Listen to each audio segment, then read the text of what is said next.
Welcome to Shamanic Guidance. We are doing quick and impactful readings today. We've got 3 piles here: the Fate, the Catalyst, and the Smith. Timestamps are below, and I will see you in your readings. Hi, pile 1. We're doing quick, impactful readings that are about 5 minutes long. Let's flip your cards. We've got Compassionate Acceptance, allow your inner beauty to be seen. Sun's Splendor, Splendor Solace. The Ace of Cups, the Nine of Cups, Justice, the Fate, accepting help, guidance, Hold the Vision, Elder Crane, Influence, and River with Flow. I'm noticing we have 2 images with rivers. It's these 2. So that gives me this feeling like we're on something of a journey that is kind of destined, like the way that a river is kind of held by the 2 sides of the river, and it's going somewhere particular, and that river's kind of constant in a way.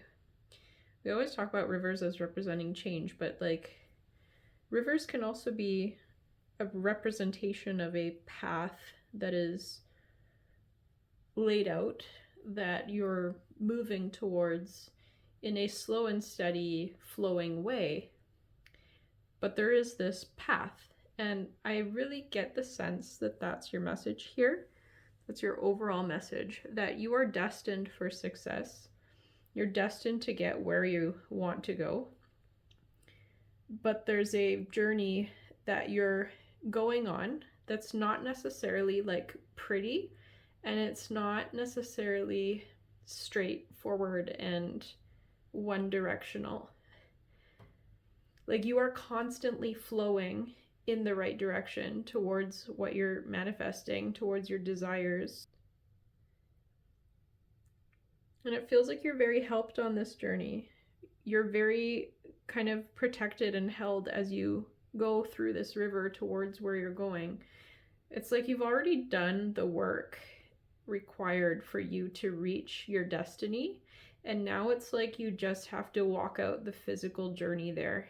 And because it doesn't look like just one upward kind of trajectory of an arrow going up, like it's not obvious to you that things are going in a good direction and that are flowing the way that you want.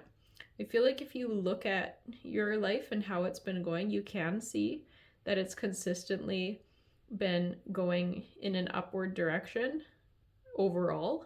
It's just not like a constantly positive experience for you.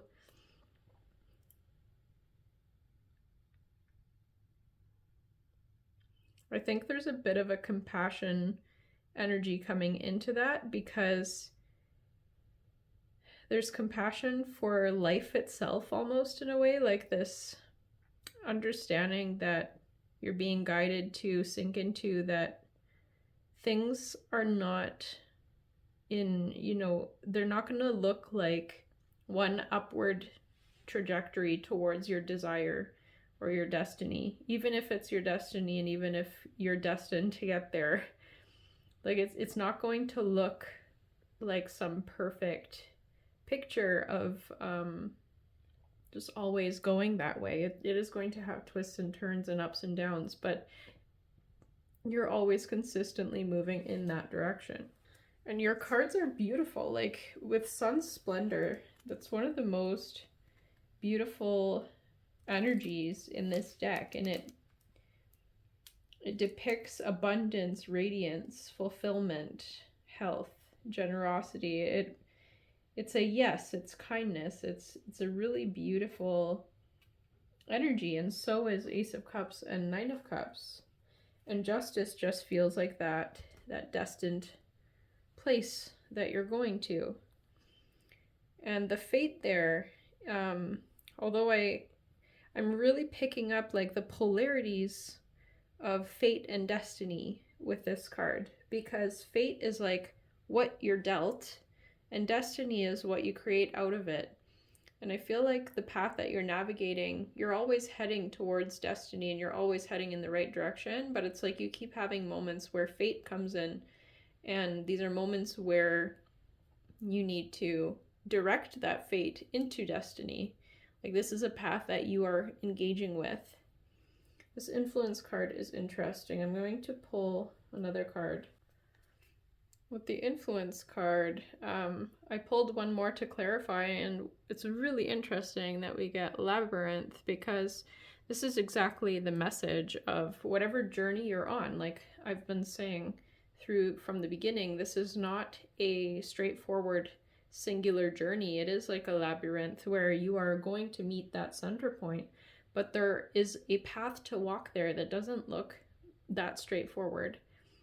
And it might feel a lot more like a labyrinth than a road or a river. And so this reading is just acknowledging that this is what your path looks like. There's nothing to freak out about. This is how it's meant to be. You are going towards your destiny. There's so much awesome ahead of you. And I feel like it's really because you've already balanced the karmic scales with that justice card. It's like you've already done the work to make this happen. It's just that you have to like physically walk out the journey now. You've aligned everything. Now you have to walk the journey there through the physical. And justice is also a promise of things being brought into order, where if you feel like there's been, you've put the work in and haven't got the result, or whatever that energy is there for you, however that's feeling. So I pulled a card to clarify justice, and we got renewing your life. Radiant vitality is filling my life. So it feels like this is about things that are cluttering your energy and that don't belong with you being removed kind of by fate, by the flow of life. That perhaps, you need like a bit of divine help here. And it's currently Passover, or going into Passover in the Jewish tradition. And I heard from a friend that this is a time of clearing clutter and getting rid of things that aren't serving you, and reflecting on patterns that aren't working for you anymore, and moving those out of your life before this Passover period. So you might want to look into that.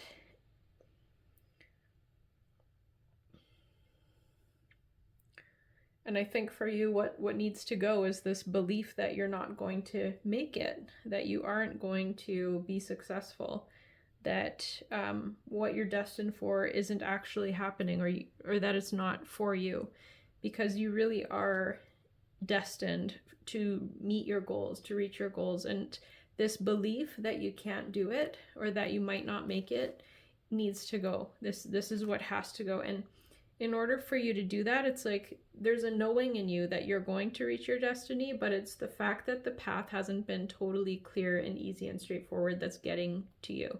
So that is what has to get out of your way, so that you can really feel the justice, which is to really be able to feel that everything's going to work out and balance itself out. Because like I said, it feels like you don't really feel 100% that feeling. So that's what you're reaching for with this reading here. So that's your reading. Thank you for listening, and blessings on your journey. Hi Pile 2, welcome to your reading. We're doing quick messages today that go deep. So let's flip your cards. Your tarot is the Hermit, the High Priestess, Five of Cups, Routine, Tribe of the Kindred, Psychic Protection, the Catalyst, Radical Changes, Taking Control, Sea, Plumbing the Depths, Elder Snake, Release the Old. Okay, so your reading speaks of a relationship scenario that is routine, in the sense of like you might have had it for a long time, meaning like it's a parent or a sibling, or just a relationship that's gone on for a really long time. And because it's gone on for a really, really long time, and because you've evolved and that person has evolved in your various directions, there's a lack of clarity around like the differences and the spaces between you and this person, because it feels like you've really grown in separate directions. And it's like you can't really feel that you're not jiving anymore. And it feels like this relationship is kind of not necessarily serving.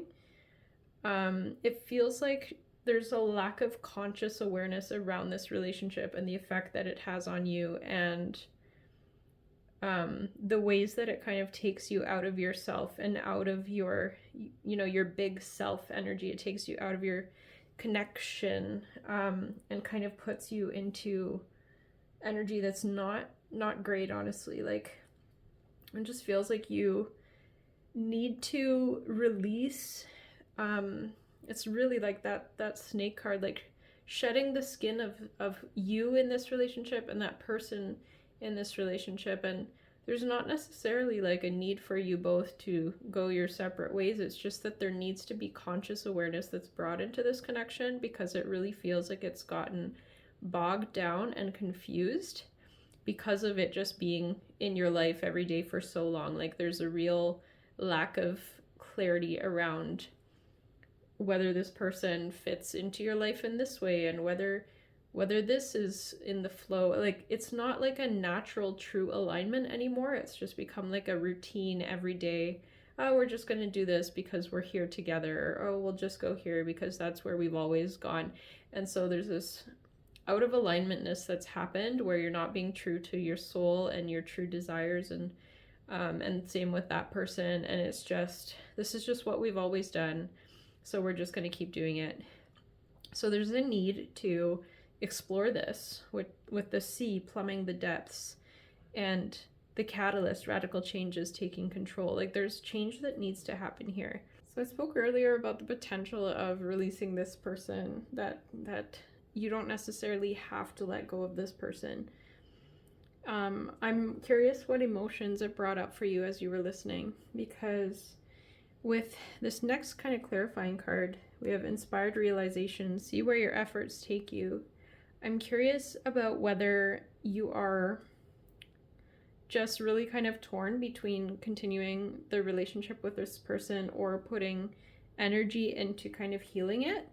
And I feel like the message for you is to put energy into healing it, because the 5 of Cups is like a loss at the end there that's being grieved. And I don't feel like that needs to happen, especially because we have these other cards. The Hermit and the High Priestess are such powerful kind of sorceress vibes, where like you can do stuff. You can, with the Hermit, it's like go into the depths. With this, plumbing the depths, go into the depths, go into the cave. And the High Priestess is interesting because although I know that's not actually a cave, it kind of looks like she's emerging out of the cave. So I feel like you're powerful and you can shift things, especially with the catalyst, radical changes, taking control. I feel like you are the one who has the power to impact this relationship in a positive direction. And that if you put effort into doing that you can influence this person and this relationship into a much better space. And that's where I feel this inspired realization card fits in. It's like, yeah, there's this potential in the future where your relationship with this person ends, but it feels like that's not really what you truly desire, and it's not really what's meant to happen. And there's this urge here from Spirit to put some energy into repairing whatever this is and healing it.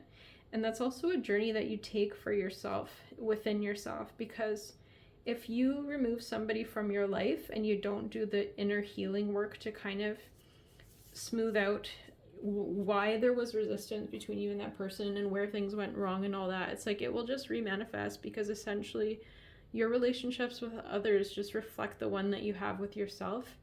And if you are a cut and run kind of person for the wrong reasons, you're never really dealing with your inner relationship. It's just always about pushing somebody away, and then you just get another person that has like the same characteristics or those same issues.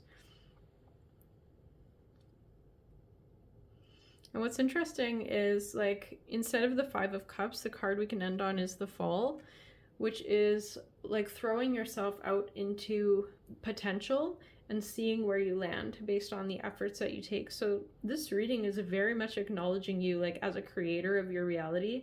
This is a very real, integrated reading. Like, you are in charge of this and you have the wheel. You're choosing where this thing goes. And at the moment, it looks like the trajectory is not in a great direction, but I feel like you're going to come into an awareness that what you really desire is to heal this relationship, and that you will put the energy into doing that because it's actually for you. Especially if this is like with your mom, which I feel for some of you it is a mother or a sister. Healing the relationship on the outside will really also help your inner journey there with healing this archetype within yourself and your relationship with this energy within yourself. So that's your reading. Thank you for listening, and blessings on your journey. Welcome to your reading pile 3. We're doing quick 5-minute readings with high impact. So let's flip your cards. We've got the Smith, overthinking, taking action, 8 of Pentacles, the Moon, Wheel of Fortune, Soul on Fire, Ash, Elder Coyote, embrace flexibility, communicating freely, and the Fisher, King's Court, otherworldly treasures. So the Fisher, King's Court, otherworldly treasures, this speaks to like this other land where this goodness comes from. And we have Ash, which speaks about ancestors and what came before. Because ash is created from something that happened, a reaction from fire and whatever was burnt into ash. So there's this messaging here around ancestors and things that, like gifts and treasures that come from the other world. And when I was doing this reading, I almost felt like I fell into another world as I was shuffling for a minute there, and I was like, whoa. I had this weird kind of physical thing happen where I was moving my body and pulling cards, and I felt like I slipped through a dimension or something. It was quite strange, and I said to myself, well, it's going to be an interesting shamanic kind of reading. So there's this really interesting message here around accessing gifts and purposeful kind of passion energies from the ancestors, from the other world, from the shamanic underworld, from your past lives. Like there's this energy here around accessing beneficial and benevolent energies and gifts for you from somewhere else, from some other dimension, literally. I feel like the message here is like, if you take a step, the resources will come to meet you in whatever you're trying to do. So I get this feeling like just walk forward. Even if you don't have everything you need at the moment, life will meet you and come and join you at where you're trying to go. So if you're trying to take a leap forward and you don't see like the support there, or you don't see the way, or whatever, you're kind of leaping without looking, this is like an encouragement to do that and to be more active, in the sense of like not overthinking so much, but taking action and following what sets your soul on fire. Because if there's something that you want to do that feels right, and it feels like it's this burning, passionate, fiery energy that you must do this, then this is like spirit saying, we will come and support you. There are ancestors around you. There's this energy of, you know, you're not alone, and there's support for you. You can be flexible. You can choose which way you're going, and you could create whatever you want. You just have to step in that way, and all these energies will meet you there. That you can summon resources from the shamanic, you know, the other worlds to come and meet you. If you don't know how to do something, just start doing it, and that energy will come to you. It will come and support you and hold you. So this is really about kind of taking a step in the dark without worrying, that when you step forward and you take that action, everything will come to meet you. And communicating freely also feels like there's something in there about being really specific about what you're trying to manifest and what you're trying to create, and letting the universe know, letting your ancestors know, and having like this spiritual support that comes from this other world, as in, you know, it's not seen, it's not visible, it's not around you, it's not knowable in the moment, but it's there. That you speak to that void and it answers you. Just imagine like there's this void that has everything that you need, that's able to come out of it, and you just have to go to it and say, void, I am doing this, support me in this. And you take that step forward and you watch what comes to hold you and walk with you. It's just such an interesting reading around, like, feels a bit like not doing stuff the heavy way by yourself anymore, but walking with fire in your step, like going into the unknown with the moon, and accessing like these other realms of consciousness, that you can fall into these other dimensions as you move through life. And yeah, this is for somebody who's very shamanic and very in touch with their creator energy and their capacity to summon resources from the void, from the other worlds, that you can summon in what you need. You summon in the energy that you need, the gifts that you need, the pieces of you that you need. That it's like, as you walk, you're doing soul retrievals, you're doing spirit animal retrievals, there's power retrievals, there's energies coming to you as you walk forward, but all you have to do is walk forward. Don't be afraid to move forward, even if you're missing something or you're unresourced. It's like, just start moving, the energies will meet you. You have this very powerful shamanic connection, very cool otherworldly ability to traverse like these other places. So your last card, just to confirm all this, worth the risk. You won't know if it is right for you unless you try. So pile 3, you just have to go for it. Don't overthink, follow your heart, and trust that the resources will show up as you step forward with each step you take. Worth the risk. You won't know if it is right for you unless you try. I think this is very clear reading, very, very cool. Yeah, connect with your shamanism, pile 3. You are powerful. And the fact that the void is around you right now is like, this is the creative void. It is a void that things come out of, and you can summon that, you can work with that. So do that, pile 3. You are one awesome person. Thank you for listening, and blessings on your journey.